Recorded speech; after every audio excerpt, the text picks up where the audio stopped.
Bonjour, bienvenue dans Point de vue. Continuez à nous regarder, à commenter l'actualité avec nous.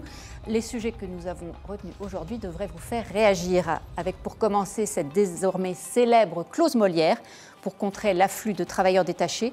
Des patrons de grandes régions comme Laurent Wauquiez ou Valérie Pécresse l'appliquent, mais elle pourrait bientôt être illégale.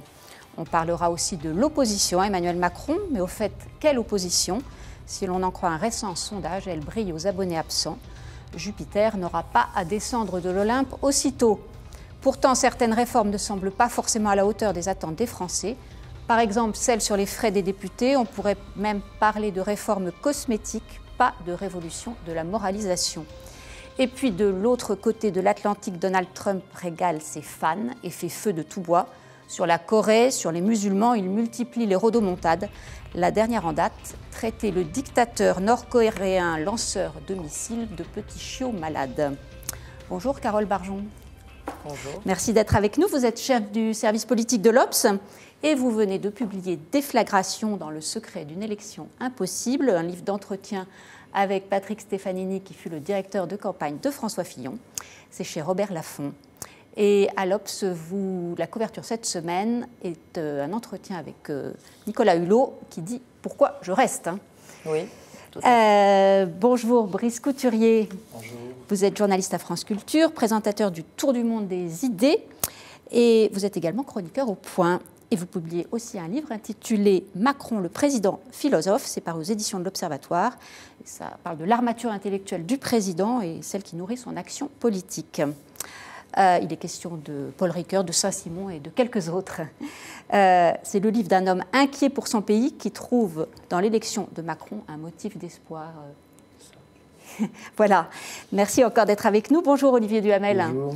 On a toujours le choix pour vous présenter. Juriste, politologue, animateur de l'émission Mediapolis le samedi matin sur Europe 1 et auteur, vous, de Macron et en même temps. C'est paru chez Plomb avec Laurent Bigorne et Alice Baudry. La présentation que je préfère, c'est celle qu'avait fait Vincent Trémollet, qui m'a traité de redoutable média-politologue. Eh bien, on la retiendra. Et en face de vous, pour mieux débattre, car vous aimez confronter vos idées, échanger quelques pics, Alexis Brézé, directeur des rédactions du Figaro. Bonjour Alexis. Alors, cette clause Molière sera peut-être balayée bientôt par la justice. Petit rappel, la clause Molière, c'est cette disposition qui exige que les travailleurs détachés européens sur des chantiers de BTP, notamment, comprennent le français. Leur sécurité est en jeu, justifie Laurent Wauquiez ou Valérie Pécresse. Discrimination, a lancé hier le rapporteur public devant le tribunal administratif de Lyon, demandant l'annulation de cette clause. Le Conseil d'État sera appelé à trancher, mais alors qui a raison, qui a tort? Finalement, Carole Barjon, une fois n'est pas coutume, Laurent Wauquiez et Valérie Pécresse semblent d'accord, ils ont raison. Oui, d'ailleurs, c'est pour ça que Laurent Wauquiez fait remarquer que le préfet a attaqué en Auvergne-Rhône-Alpes et pas en Île-de-France. Alors, c'est peut-être le cas depuis, mais enfin, à l'origine, c'était ça. Donc, on ne comprenait pas très bien pourquoi il n'y avait pas une égalité de traitement. Évidemment, Laurent Wauquiez s'est pas fait faute de le faire remarquer. Après, le gouvernement a quand même, le gouvernement de Manuel Valls a décrété cette clause illégale. Donc, en principe, tout le monde devrait être traité de la même façon. Sur le fond, vous avez des arguments de certains qui disent pourquoi, au fond, à partir du moment où Emmanuel Macron s'attaquait au travail détaché, que cette clause était un moyen, au fond, de lutter contre le travail détaché, puisqu'il fallait que les travailleurs en question parlent le français, essentiellement, je crois, et les raisons invoquées étaient celles de la sécurité, notamment. Or, Emmanuel Macron n'a pas relayé. C'est une mauvaise réponse à une bonne question, Alexis? C'est une affaire un peu jésuite, donc ça devrait plaire Olivier. C'est une affaire un peu jésuite. On met en avant la question de la sécurité des travailleurs. La question n'est pas celle de la sécurité des travailleurs, encore qu'elle puisse se poser. La question, c'est de dire il faut stopper les travailleurs détachés. Au départ, ça a été fait par Wauquiez et par Pécresse pour lancer un cri d'alarme en disant arrêter ce système fou dont tout le monde reconnaît depuis des années qu'il est fou, de ces travailleurs qui sont payés, de ce dumping social qui fait que des travailleurs coûtent beaucoup moins, c'est beaucoup moins cher pour des employeurs français d'utiliser de la main-d'œuvre étrangère parce que les charges sociales ne sont pas les mêmes dans leur pays. sur le fond, tout le monde est d'accord, y compris Macron, puisque Macron est parti devant l'Europe se bagarrer en disant il faut revoir les travailleurs détachés, ce système est insupportable. Ça veut dire qu'il a compris quelque chose là-dessus.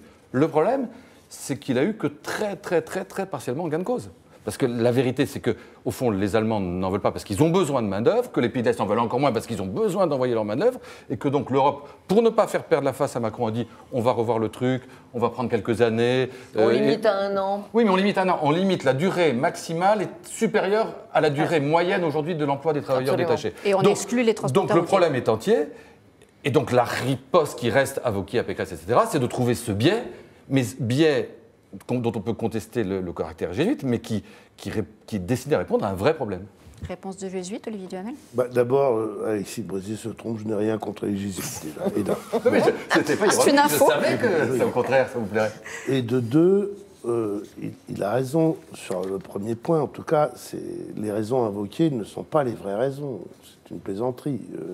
Les règles de sécurité, de même que d'autres règles, quand on a des travailleurs qui ne comprennent pas le français, il y a obligation de les afficher dans leur langue et tout ça. C'est une plaisanterie. Donc, en vérité, les gens qui se battent pour cette clause Molière, c'est d'abord très révélateur. C'est plus que le problème des travailleurs détachés derrière ça. C'est la référence nationale qu'on cherche. C'est-à-dire qu'on cherche à ce que le travail soit réservé aux salariés français. Mais on n'ose pas le dire comme ça, parce que si on le disait avec ces mots, on serait exactement dans le discours du Front National.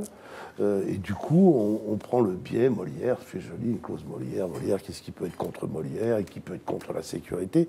Tout ça est d'une hypocrisie sans borne. Il faut régler la question des travailleurs détachés. Elle n'est en effet que très partiellement réglée. Il faut la régler pour qu'il n'y ait pas de dumping social. Mais ce n'est pas la clause Molière qui est la bonne solution, qui est une solution totalement contraire au principe de libre circulation, qui est l'essence même du marché unique européen. Donc c'est une position anti-européenne, néo-lepéniste, qu'on camoufle derrière un vocabulaire culturel et euphémisant. Pas de préférence nationale. Je ne suis pas du tout d'accord sur cette affaire de préférence nationale. La préférence nationale, c'est d'empêcher les étrangers d'avoir finalement les mêmes droits que les Français. Là, on cherche. Non, c'est pas du tout ça. Si. Là, aujourd'hui, il y a une préférence pour l'étranger. C'est-à-dire qu'aujourd'hui, vous êtes patron de PME, ça vous coûte moins cher de faire travailler un Polonais que de faire travailler un Français. Donc il s'agit de rétablir l'égalité. Alexis, donc, vous parlez d'autre chose, vous parlez des travailleurs détachés. Supposons que les règles soient exactement les mêmes, ce qui n'est pas le cas aujourd'hui, et en termes de salaire, et en termes de congés. Il y a zéro problème. Et vous maintenez la clause Molière. Vous pouvez très bien maintenir la clause Molière. La clause Molière, elle ne vise pas ça. Elle vise qu'on parle français. Non, mais elle fait semblant de faire. Elle fait semblant. Non, mais vous l'avez vous-même dit. Elle fait semblant pour faire en sorte que ce système qui favorise le travailleur étranger soit démantelé. Elle fait semblant pour réserver le travail. Aujourd'hui, il y a une préférence pour le travailleur polonais. C'est une mesure protectionniste. Il y a 300. Il y a quand même 300. On a quand même un pays où il y a du chômage. Il n'y a pas de raison aucune de se dire qu'un travailleur polonais doit coûter moins cher qu'un travailleur français, qui lui-même d'ailleurs peut être d'origine étrangère. On ne va pas faire tout là-dessus, mais il y a deux sujets différents. Il y a le sujet de travailleurs détachés. Est-ce que les règles doivent être les mêmes? Et puis il y a d'autres gens qui disent travailleurs détachés ou pas, même si les règles sont les mêmes, il faut la préférence nationale, le travail pour les Français. L'essence de la clause Molière n'est pas du premier ordre, mais du second, puisqu'elle exige qu'on parle français, quelles que soient les règles par ailleurs sur les charges sociales. Vous faites semblant de croire qu'ils sont sincères en invoquant cette histoire. Je regarde ce qu'est la clause. Ils ne le sont pas, et vous le savez. Ils sont hypocrites, mais la clause, c'est ça. Ils ne sont pas de la même hypocrisie que celle que vous décrivez, c'est ça. On nage entre deux hypocrisies. Tout dépend de savoir si on a envie de payer nos maisons plus chères ou moins chères. Il est évident que quand on fait venir des travailleurs roumains qui coûtent 2 ou 3 fois moins cher que des travailleurs français, on fait des économies sur les budgets.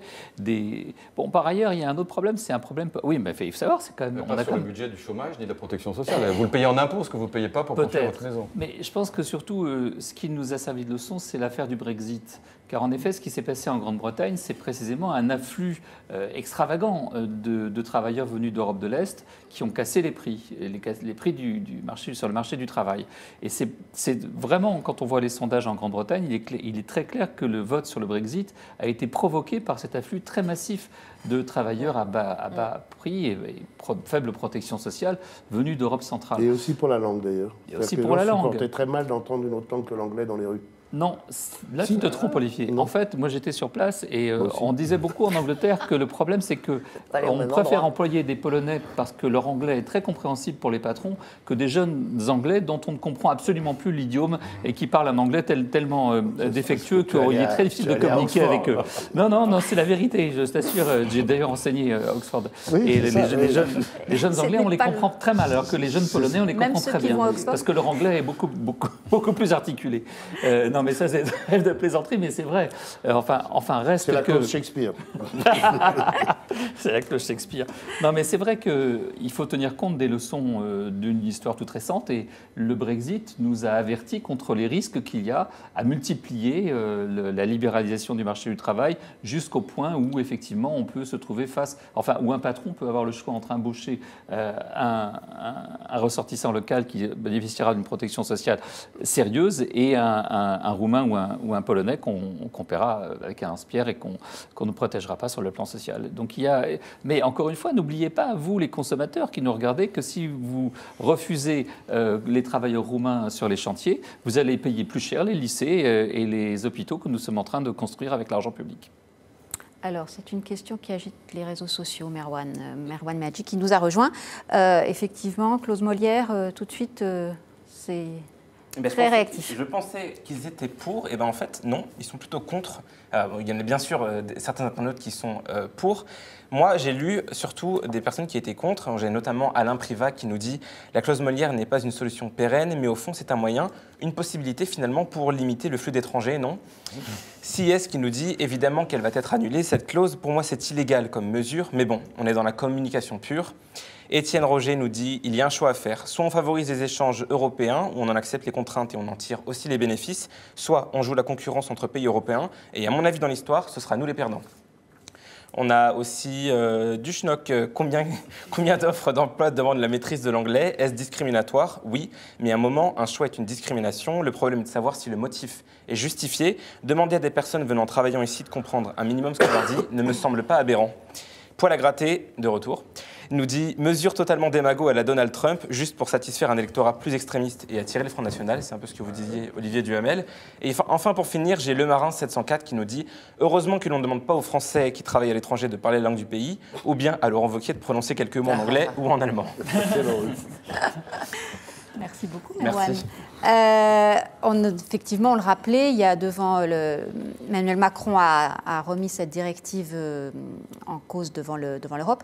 Je fais un petit détour sur le mode de scrutin et l'annonce d'un scrutin national, d'un retour au scrutin national pour les élections européennes. C'est purement une manœuvre politique pour Emmanuel Macron? C'est à la fois une manœuvre politique, mais c'est du bon sens. Évidemment, ça l'arrange. Parce qu'il n'a pas un milliard de têtes de liste possibles. Autrefois, il y avait un système où il y avait 8 listes, il fallait trouver 8 têtes de liste. Et bon, les gens En Marche ne sont pas connus à ce point qu'on trouve 8 cadors pour mener les 8 listes. Donc ça l'arrange. Ça arrange au passage aussi le Front National et ça arrange au passage aussi Mélenchon. Mais c'est quand même le bon sens, ces histoires de listes régionales, qui étaient des régions qui ne ressemblent à rien, qui sont des bouts, ça allait de Lille jusqu'à Nantes, des bouts de régions dans lesquelles les gens ne se reconnaissaient absolument pas, pour élire des députés qui sont censés être députés qui représentent la France et pas une région. On n'est pas justement dans le système de l'Europe des régions.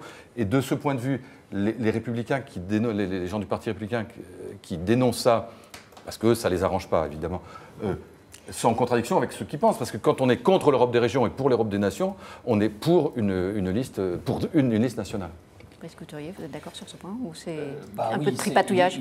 Simplement, non, je pense pas. Je pense qu'effectivement, l'expérience a montré que les députés européens n'ont absolument aucun rapport avec leur région d'origine. Ils représentent la France, ils ne représentent absolument pas une région. Donc, non, mais ce que je souhaite surtout, c'est que les listes européennes, aux prochaines élections européennes, reflètent des tendances politiques pan-européenne et pas française, qu'on sorte un peu du républicain et des socialistes. Il y a des courants politiques européens, les écologistes, les libéraux, des conservateurs, tout ce que vous voulez, des souverainistes, mais qu'ils se comptent à l'échelle de l'Europe et qu'on arrête ce caractère de nationalisation d'élections européennes qui n'ont rien à voir avec nos histoires franco-françaises.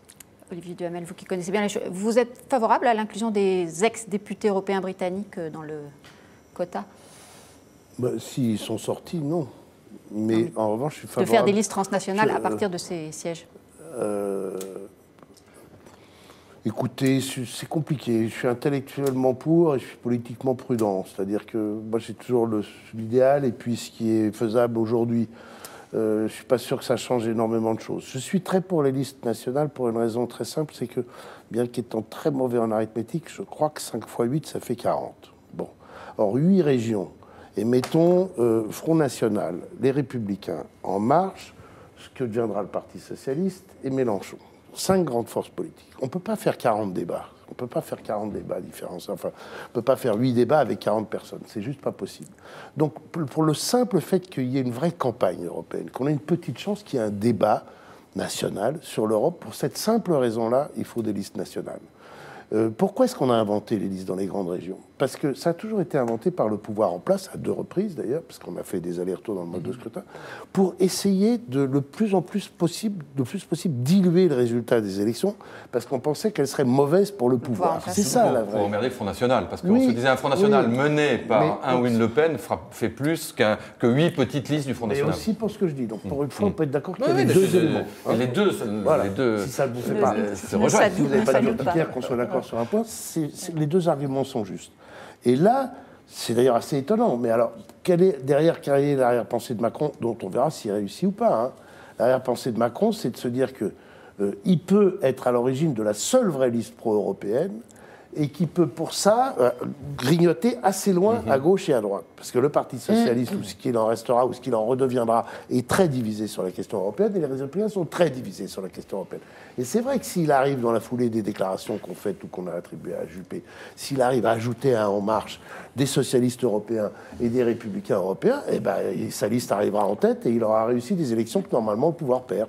Un dernier mot sur ce point, puis on va passer au thème suivant. Ça correspond en fait à ce que disait Alain Juppé à un moment donné, en disant qu'il fallait,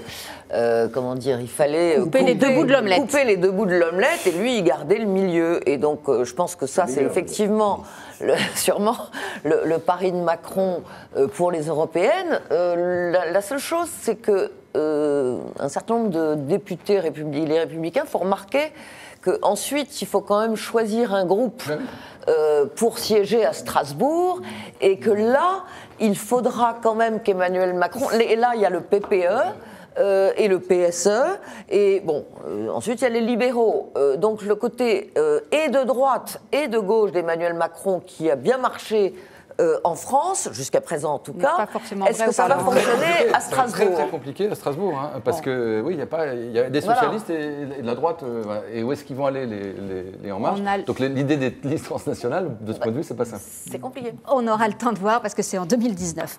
Où est passée l'opposition? Emmanuel Macron boxe-t-il dans le vide? Oui, si l'on en croit un sondage. Et là, pour BFM TV, plus de 4 Français sur 10 estiment qu'aucun parti politique n'est un adversaire de taille pour le président de la République. Même la France insoumise rejoint presque le rang des Lilliputiens. Ce n'est plus Macron ou Jupiter, c'est le géant Gulliver. Alors, Carole Barjon, la droite n'a pas encore écrit son avenir, comme semble le penser Patrick Stefanini dans le livre que vous avez écrit avec lui. Elle n'a pas de contre-programme à Emmanuel Macron? Pour l'instant, non. D'abord, c'est un petit peu tôt quand même. On sait que, quand même, après une défaite pareille, et même, c'est même pas une défaite, puisqu'elle n'était pas présente au second tour de l'élection présidentielle. Donc, c'est quand même un séisme. Donc, d'ailleurs, pour ça qu'on a appelé notre livre Déflagration. C'est parce que, voilà, il y a des effets qui se produisent sur le long terme. Donc, c'est un peu tôt pour qu'elle se soit reconstruite et qu'elle ait un contre-programme. J'imagine que, évidemment, le propos de Laurent Wauquiez, en se faisant élire à la présidence des Républicains, puisqu'il semble bien qu'il sera élu sans trop de problèmes, c'est précisément de reconstruire, de redonner une armature intellectuelle et idéologique à la droite. Mais tout ça, ça viendra plus tard. Le problème, c'est que la droite est déjà très morcelée. On voit bien, enfin, les constructifs qui font des sous-groupes, Agir, Valérie Pécresse de son côté, Xavier Bertrand qui a l'air aussi d'être sur son Aventin dans sa région Hauts-de-France. Bon, donc je pense que peut-être même avant au fond, d'élaborer un contre-programme, il va déjà devoir aller rechercher un peu toutes les ouailles et les brebis égarées et évidemment essayer de ramener des électeurs du Front National, bien entendu. Olivier Duhamel, on entend souvent effectivement, une fois Laurent Wauquiez élu, il va réussir à rassembler. C'est une vérité C'est difficile à dire, ça va dépendre s'il parvient à élaborer, je dirais, dans le bon sens du mot, dans le sens positif du mot, une idéologie un peu cohérente entre le Front National et Macron et ceux qui le soutiennent. Parce que pour aujourd'hui, il est plutôt dans la rhétorique. Alors il a une rhétorique, la droite c'est pas un gros mot, il faut être vraiment de droite, il a une rhétorique, il n'y a pas de sujet tabou, il a une rhétorique, mais je suis européen, mais je veux une autre Europe, tout ça. Mais tout ça, ce sont des mots. Le problème est qu'il faut qu'il fasse quelque chose de consistant, notamment qu'il distingue du Front National. Parce que si vous regardez bien par rapport au Front National, il est absolument ferme sur un point, qui répète tout le temps, jamais d'alliance, jamais d'alliance, jamais d'alliance. Mais il ne critique jamais, à part sur les histoires d'euros et tout, il ne critique jamais les positions du Front National frontalement sur l'immigration, sur l'islam, sur d'autres sujets. Or, il faut qu'il s'en distingue. Pour rassembler sa droite, il faut qu'il s'en distingue. Et à ce moment-là, bon, pour le dire très vite et autrement, qu'est-ce qu'a besoin une force politique pour se remettre à exister et à convaincre? Elle a besoin d'être incarnée par un homme. Elle le sera au lendemain de l'élection de Wauquiez. Ce problème-là va être résolu. Il sera le légitime chef de l'opposition de droite au pouvoir en place. Et puis, elle a besoin d'un minimum d'idéologie cohérente derrière lesquelles on se retrouve, et ça restera à faire. Les deux jambes, Alexis, elles seront... Je crois qu'il y a deux choses que Wauquiez ne doit surtout pas faire. C'est ce que lui conseille Carole et ce que lui conseille Olivier. Le premier truc, c'est d'aller... cohérent. Moi, je conseille d'être cohérent. Ce que lui conseille Carole, c'est de dire il faut réunir, alors il faut aller chercher Pierre, Paul, Jacques, Valérie Pécresse, Xavier Bertrand et les autres. Ça ne sert à rien, c'est pas en allant les chercher qu'il les fera venir, c'est en créant, par sa cohérence, une adhésion en les obligeant des électeurs. Il le fera pas, mais c'est le seul moyen de faire venir les chapeaux à plumes, c'est s'ils sentent que ça gagne, ils reviendront. Sinon, ils ne reviendront jamais. Il peut leur courir après tant qu'il veut, ils ne reviendront pas. Le deuxième point, je suis en accord avec Olivier quand il dit qu'il faut qu'il se dote d'un corpus idéologique. Oui, mais je pense que la pierre de touche de ce corpus, ce n'est pas du tout la position vis-à-vis du Front National. Il faut surtout qu'il se garde bien d'évoquer ça, puisque évidemment, il va se brouiller avec les uns avec les autres. Il faut qu'il fasse revenir les électeurs du Front National, et ce corpus, c'est sur les sujets de fond. Et là, je vous rejoins en disant, derrière les mots, qu'est-ce qu'il veut vraiment faire sur l'immigration? Qu'est-ce qu'il veut vraiment faire sur les travailleurs détachés? Qu'est-ce qu'il veut vraiment faire sur l'éducation? Et là, on verra en quoi, si ça l'est, en quoi c'est différent de ce que propose Macron, et en quoi, si ça l'est, en quoi c'est différent du Front National. Ce n'est pas le positionnement tactique vis-à-vis d'un parti, c'est sur les thèmes, essayer de faire revenir les gens qui verront bien qu'il est différent des autres. Désolé, on est d'accord. Pas tout à fait.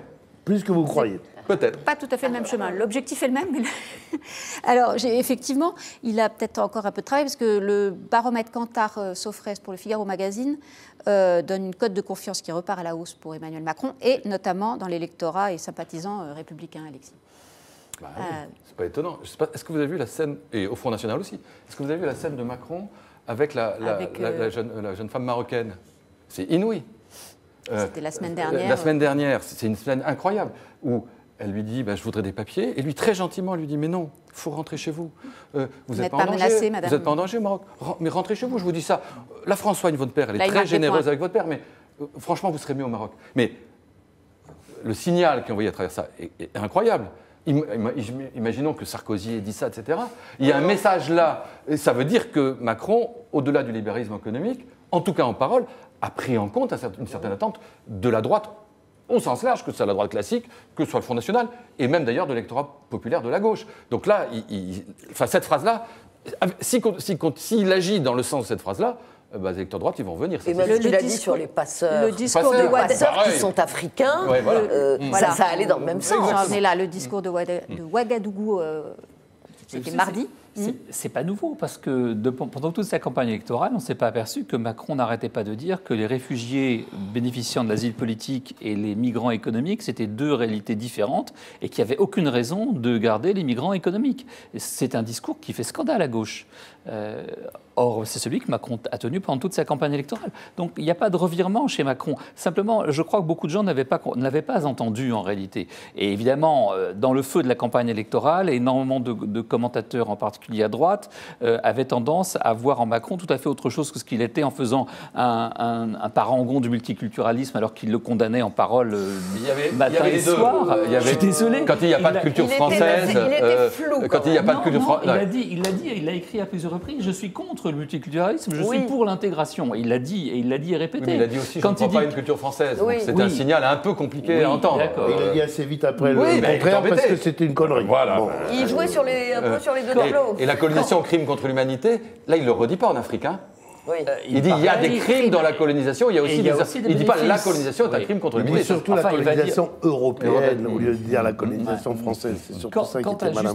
Pour revenir sur les partis politiques et ce qu'il en reste, il ne faut pas oublier qu'on a vécu une déconflagration, enfin une espèce de bombe atomique qui a explosé en juin dernier. Donc s'imaginer que les partis politiques, les vieux partis de gouvernement qui à eux deux ont fait 26% des voix au premier tour des élections présidentielles, vont repartir comme en l'an 40, Parti socialiste et les Républicains. Moi, ce que je suis étonné, c'est qu'il reste encore quelque chose qui s'appelle le Parti socialiste. D'ailleurs, il est en train de vendre son immeuble. C'est pas grand-chose. Et les Républicains, sur les 100 députés qui comptent à l'Assemblée nationale, ce qui est vraiment très peu, beaucoup sont en fait des macroniens. Donc, ce que j'attends, moi, c'est de nouveaux partis politiques. C'est ridicule de vouloir continuer avec le Parti socialiste et le Parti les Républicains, les néo-gaullistes. Qu'est-ce que ça veut dire être néo-gaulliste au XXIe siècle? Voyons. Parti socialiste qui, effectivement, d'après un sondage Odoxa pour Le Figaro, plus de 3/4 des Français estiment que la disparition du PS est à envisager. Donc l'enterrement est en tout cas... Comment voulez-vous qu'il y en ait qui disent autre chose alors qu'on leur répète toute la journée et on vient de le faire encore là, dans un unanimisme que je ne partage pas, que le Parti socialiste est mort. Moi, je ne suis pas du tout convaincu que le Parti socialiste est mort. Je suis convaincu que les partis politiques doivent se transformer très profondément et que ça vaut pour le Parti conservateur comme pour les Labour au Royaume-Uni, ça vaut pour les Républicains et les démocrates aux États-Unis, et ça vaut pour les Républicains et pour le Parti socialiste en France. De là à dire, évidemment, s'ils en sont complètement incapables, si d'un autre côté Macron réussit formidablement, si son mouvement devient le premier mouvement politique français, si tout ça se produit, en effet, le Parti socialiste disparaîtra, donc il peut disparaître. Mais c'est pas évident que tout ça se produise, avec des si, comme vous dites. Effectivement, toujours dans les types de sondages et autres, on voit le Parti socialiste qui s'effondre. Est-ce que la candidature, par exemple, de Luc Carvounas, ça fait pas franchement... non. Merci de me suggérer ce terme. Est-ce que c'est typiquement le genre de... mini événement. Ils sont dans les choux. Alors bon, il y a Carvounas, il n'y a quand même pas que lui. Il y a Najat Vallaud-Belkacem qui a une existence. On peut être d'accord, pas d'accord. Mais elle n'est pas déclarée. Oui, mais elle finira par y aller. C'est pas sûr. Ce serait épatant pour le Parti socialiste. Le Figaro ne pourrait pas la blairer. La droite lui tire dessus à boulet rouge. La gauche aime bien quand la droite a des têtes de Turcs, donc ça lui ferait du bien en vérité. Elle représenterait quand même... quelque chose d'un peu différent de ce qu'on a vu d'habitude, donc ce serait... Il y a le fol, ce serait pas Carvounas. Après, je pense qu'il ne faut pas... On n'est que quelques mois après l'élection de Macron. C'est tôt. 5 ans, c'est long. Tout se passe. Les choses changent tellement vite. On l'a vu. Il y a un an, la présidentielle, qu'est-ce qu'on se racontait les uns et les autres. Et puis, on a vu ce qui est arrivé. Donc, c'est qu'à dire le PS est mort, les Républicains sont morts, Macron va être réélu, comme tout le monde le dit aujourd'hui, bien malin qui pourrait dire ça. Alors, parmi les autres commentaires, on avait vu François Hollande qui avait ressurgi un petit peu avec des critiques et autres. Et puis là... Et quand il réapparaît, c'est de nouveau Monsieur Petite Blague. Quand même, on joue un peu sur les mots, parce que le Parti socialiste tel qu'on l'a connu, oui, celui-là, il est mort.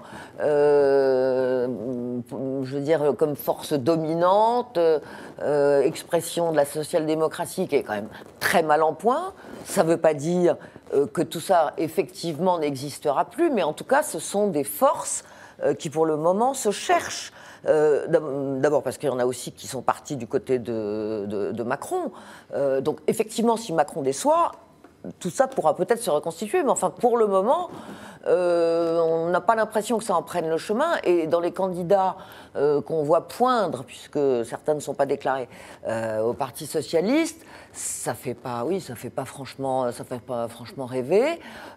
C'est vrai que Najat Vallaud-Belkacem, si elle se déclarait, oui, c'est une tête de Turc de la droite, donc la gauche aime bien en principe les têtes de Turc de la droite, mais moi je crois que justement on n'est plus tout à fait dans ces moments-là. Parce que je pense que Marcel Gauchet disait très bien pendant la campagne présidentielle que les Français, et ce qui expliquait pour partie le succès d'Emmanuel Macron, c'est qu'ils se sont décidés aussi, ils ont voté contre les sectarismes, en partie pour d'autres raisons aussi, mais aussi contre ça.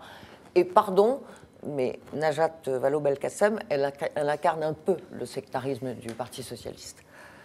Ah bah, si elle a même contre elle, là, ça va être plus compliqué. Là, j'ai écrit un bouquin sur l'école, pardon.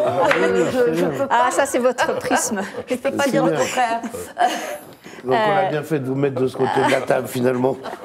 C'était effectivement il y a un an. Sur ce sujet-là. François Hollande renonçait à se présenter à l'élection. Hier ou un peu plus tôt, il a effectivement s'est vu récompensé par le prix de l'humour politique.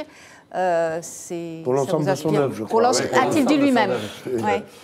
Et il est demain, il est ce week-end à il sera samedi. Il doit avoir Barack Obama.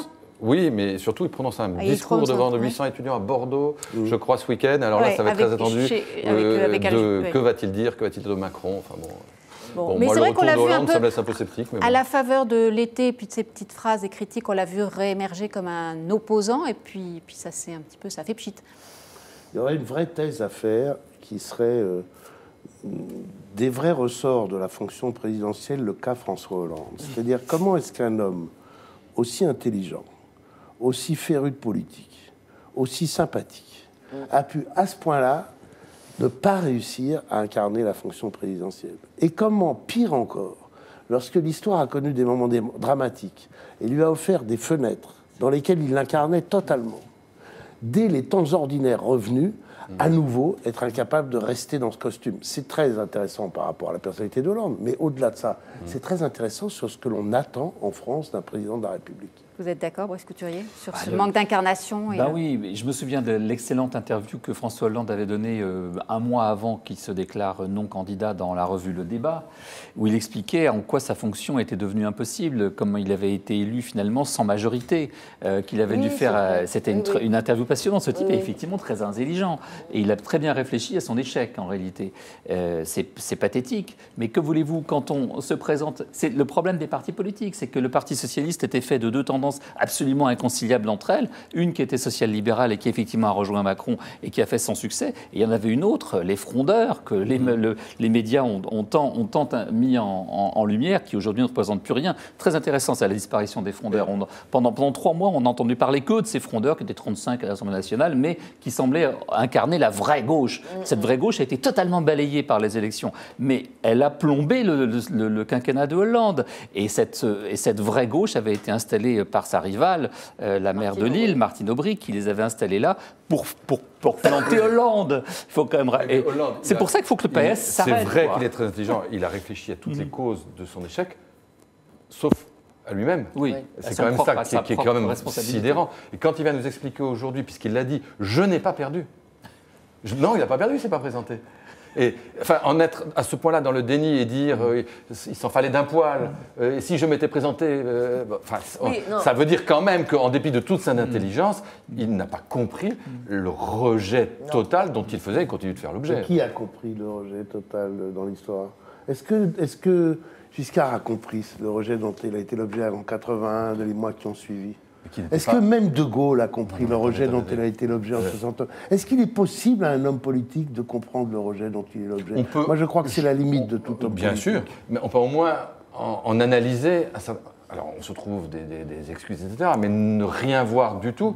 Je pense que, malgré tout, Giscard, avec a fini par comprendre qu'il s'était coupé des Français. Il a considéré que les Français s'étaient trompés, que c'était un malentendu, qu'il n'avait pas vu le vrai Giscard, qui était différent. Mais il a bien vu qu'il y avait un malentendu entre ce qu'on avait perçu de lui. Sarkozy était très lucide finalement sur son échec et s'était bien rendu compte. Il le trouvait injuste. Il disait j'ai fait le boulot. Quand on lui disait qu'il n'avait pas fait, il disait j'ai fait le boulot. Mais il l'avait assez bien vu. Il a très bien vu ce qui s'était passé. Et François Fillon, Carole Barjot, parce que pardon, juste un mot quand même là-dessus.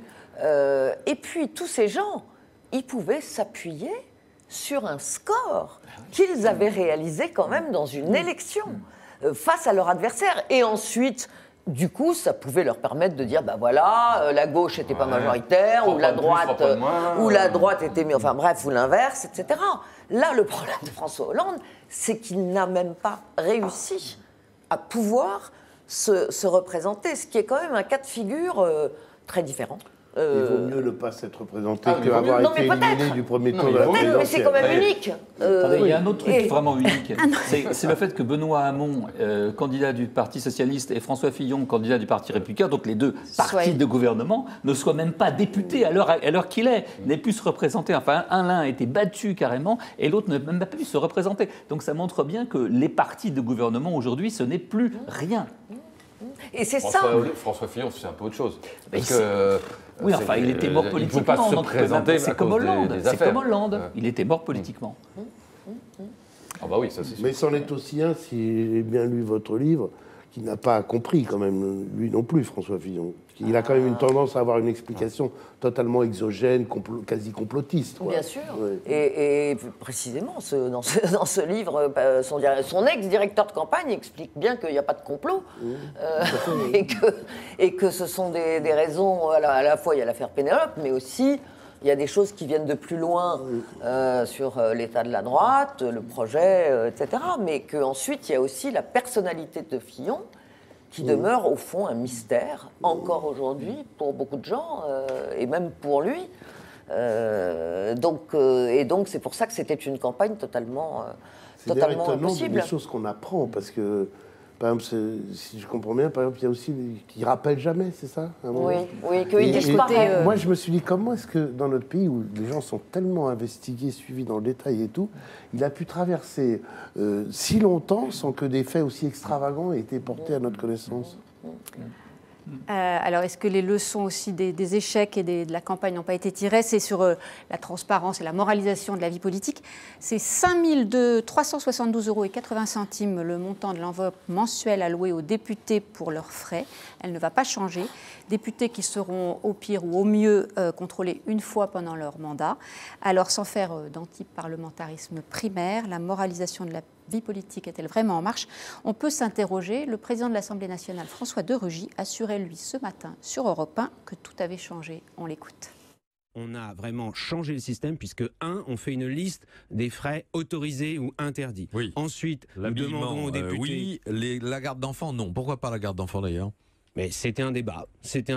Les députés qui ont de jeunes enfants ont des frais de garde, mais la majorité... Moi, j'ai consulté l'ensemble des groupes parlementaires, la déontologue de l'Assemblée. On dit non, ce ne sont pas des frais de mandat. Nous avons dit de façon claire, nette, précise, les députés doivent garder tous les justificatifs. Ça provoquait quelques sourires de ce côté-ci. Que les députés se disent on a droit de faire rembourser mes frais de nounou. Ça prouve qu'entre eux et la vie reste, un petit décalage. Décalage. Parce que dans toutes les entreprises du monde, les gens doivent faire garder leurs enfants et ce n'est pas des frais professionnels. Sinon, c'est un autre sujet. Il peut y avoir des crèches d'entreprise. Alors, c'est à l'Assemblée. Oui, mais que François de Rugy veut développer. Il y a quand même 6 000 Non, mais d'accord, mais il y a une crèche à l'Assemblée, donc on ne va pas en plus payer les babysitters quand même. C'est quoi, Brice Couturier? De l'aveuglément, effectivement, un sentiment d'impunité C'est encore... Écoutez, c'est une nouvelle fois une réforme de Macron qui s'arrête à mi-chemin de milieu du gué, exactement. C'était bien parti, là encore. C'est comme pour la réforme du Code du travail, à mon sens. C'était bien parti, mais ça s'arrête à mi-chemin. Ce qui est insupportable, si vous voulez, c'est que les députés ne soient pas soumis, comme les salariés des entreprises ou du service public, à un contrôle de leurs frais professionnels et que les frais professionnels soient remboursés. Mon Dieu, c'est normal. Nous autres journalistes, moi pas, mais la plupart d'entre nous sont remboursés pour leurs frais de taxi, par exemple. Mais sur justificatif. Ce qui est scandaleux, si vous voulez, c'est... et pas tous. Mais ce qui est scandaleux, c'était ce qui régnait jusqu'à présent, c'est-à-dire le fait que les députés et sénateurs ne devaient rendre compte de rien de ce qui était leurs frais professionnels. Là, si j'ai bien compris, il n'y a que 600 € par mois qui ne sont pas sur justificatif. Tout le reste doit c'est plus compliqué que ça, si j'ai bien compris. C'est que ça avait été évoqué, mais finalement, non. On leur demande juste, éventuellement en cas de contrôle, de pouvoir produire les justificatifs. Absolument. Oui, tout à fait. Ah, ça change tout, oui, effectivement. Ah oui, c'est pas... Le principe reste celui des justifications. Non, c'est-à-dire a posteriori, comme il va y avoir des contrôles aléatoires, comme ils appellent ça, il faut maintenant conserver ces justificatifs au cas où on ferait l'objet d'un contrôle. Ce qui n'était pas le cas avant. Donc effectivement, il faut quand même avoir des justificatifs. Et on a dit qu'un certain nombre de dépenses ne seraient plus relevaient du frais professionnel et que d'autres dépenses n'en relevaient plus. D'autres étaient exclues, comme la location. Pardon, mais moi je voudrais juste dire un mot. Franchement, si je pense qu'il y a, alors peut-être que j'ai choqué atrocement les gens qui nous écoutent, mais je pense que c'est vraiment pas ça le problème. Enfin, si je veux dire, si cette question de moralisation en politique, c'est pas l'histoire des frais des députés à l'Assemblée. Et s'il y a des problèmes avec l'Assemblée, c'est pas et du rôle des députés, c'est pas la question de savoir quels sont leurs frais, me semble-t-il. C'est la question de savoir à quoi ils servent, les moyens qu'ils ont pour exercer leur mission, tout ça. Moi, c'est cette histoire-là, ça frappe les esprits. Il y a les vraies questions, vous avez raison, Alexis. Puis il y a les questions qui heurtent les gens. C'est pas toujours les vraies questions. Et d'une part, donc premier problème, ils se passionnent pour des sujets qui ne sont pas les plus importants, mais c'est comme ça. Deuxième problème, Brice Teinturier a raison. Brice Couturier. Teinturier, c'est un autre. Puis ça doit arriver. Non, excusez Alain Duhamel. Ok, Alain. Voilà, 15 ans. Alors, donc le vrai problème, c'est que il a raison que c'est une réforme à mi-chemin. Mais cette réforme à mi-chemin, pour les députés, ou en tout cas un très grand nombre d'entre eux, c'est une révolution considérable. C'est une réforme à 90%. Comment on ne peut pas dépenser comme on veut nos 6 000 balles? Mais qu'est-ce que c'est que cette histoire? Et pour l'opinion, c'est une mini-réforme. Elle est objectivement à mi-chemin, mais il y a un monde entre ce que les députés pensent. Waouh, qu'est-ce qu'on fait comme effort? On ne peut même plus dépenser notre argent tranquille. Et ce que pensent les Français, mais pourquoi vous ne faites pas comme tout le monde? Mais c'est ce qui explique d'ailleurs la distance, mais qui est là depuis 20 ou 25 ans. Parce que quand d'aucuns s'émouvaient un peu que les députés puissent cotiser double ou triple sur leur retraite à une époque, qu'ils aient des prêts immobiliers à taux zéro, etc., quand on faisait cette remarque-là, on se faisait traiter de démagogues, de populistes, etc. Donc le problème, c'est qu'ils ont toujours un temps de retard sur l'opinion. Et donc Olivier Duhamel a raison.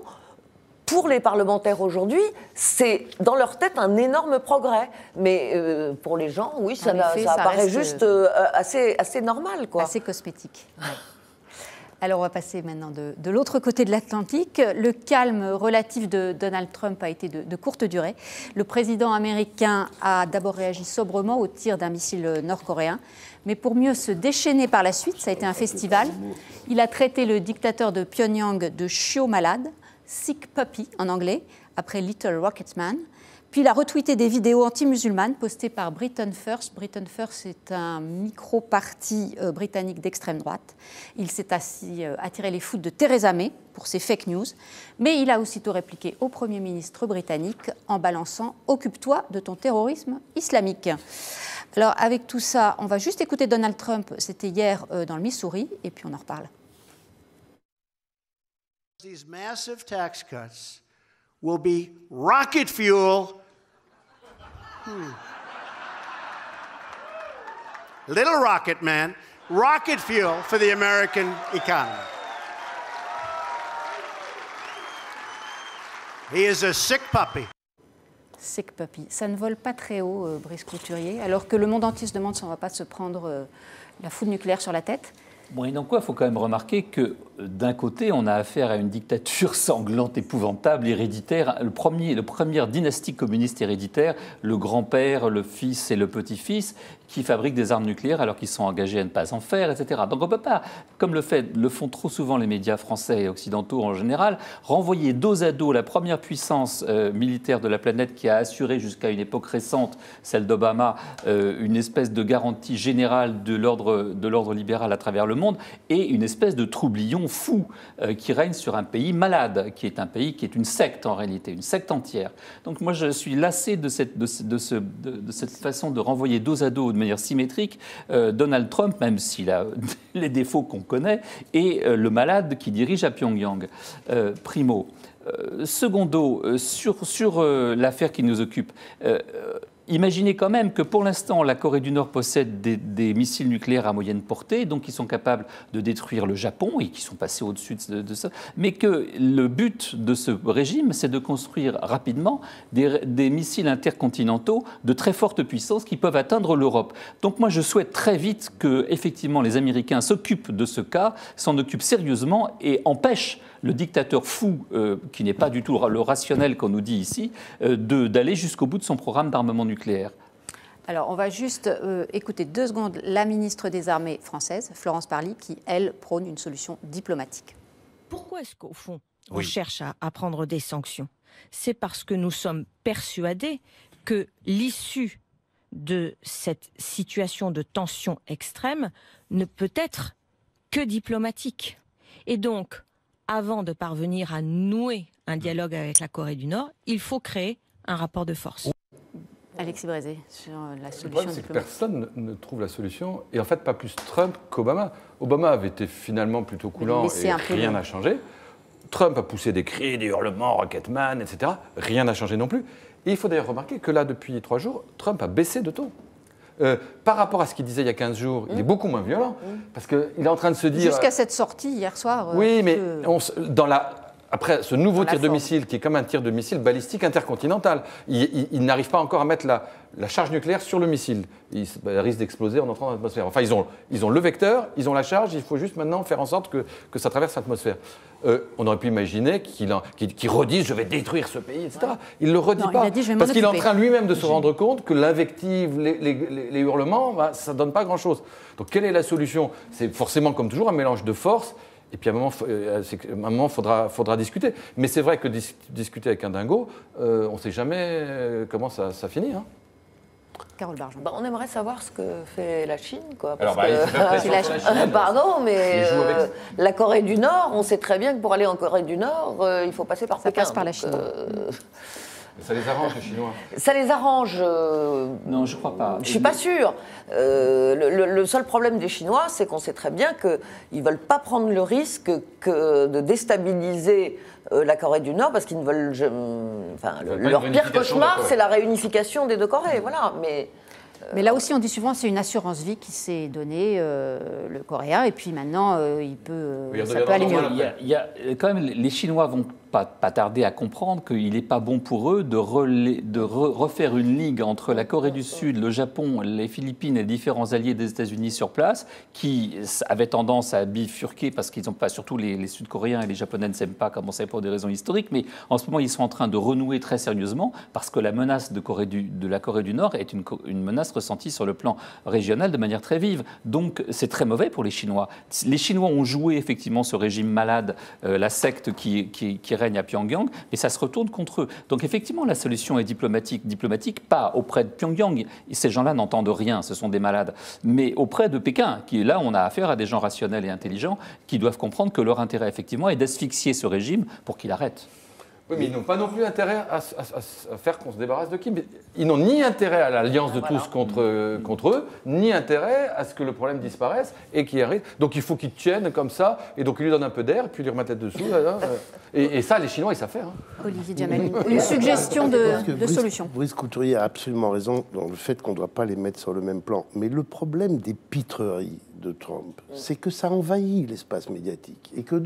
Et ça ne peut pas faire autrement. Quand vous avez un président qui fait 16 tweets, qui dit n'importe quoi, on n'aurait jamais pensé qu'il puisse relayer des absurdités de sites extrémistes d'un autre pays, des choses comme ça. Comment voulez-vous que ça n'envahisse pas l'espace médiatique? Et du coup, comment voulez-vous que, d'une part, ça ne provoque pas, premier effet, moins d'espace pour les discussions sérieuses sur la gravité du problème, et deuxièmement, en effet, des effets d'équivalence, on a un fou et un autre fou, alors qu'on a un dictateur fou et on a un président démocrate pitre, c'est qui n'est pas la même chose, mais ça provoque ces effets catastrophiques. Donc c'est quand même très très mauvais les trucs de Trump.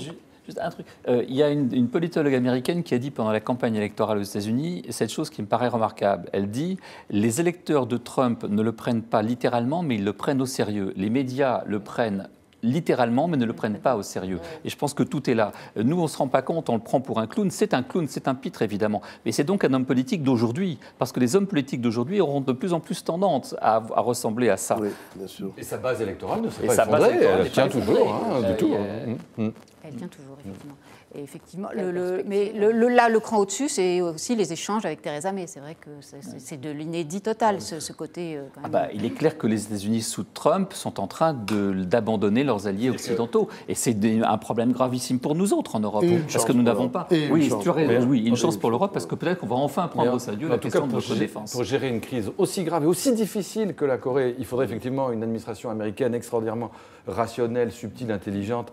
Et là, on a elle ne sait plus très bien où elle est. Maintenant, là, la rumeur qui court aujourd'hui, c'est que Trump va virer Tillerson, qui est le patron de la diplomatie américaine, qui lui-même a dit, parce que Tillerson a dit, si jamais on a des consignes folles, on ne les appliquerait pas. Et donc, il semblerait que Trump va maintenant s'en débarrasser. On verra tout cela et la suite dans de prochains points de vue. Merci beaucoup à tous les quatre et à demain pour un nouveau point de vue présenté par Guillaume Roquette.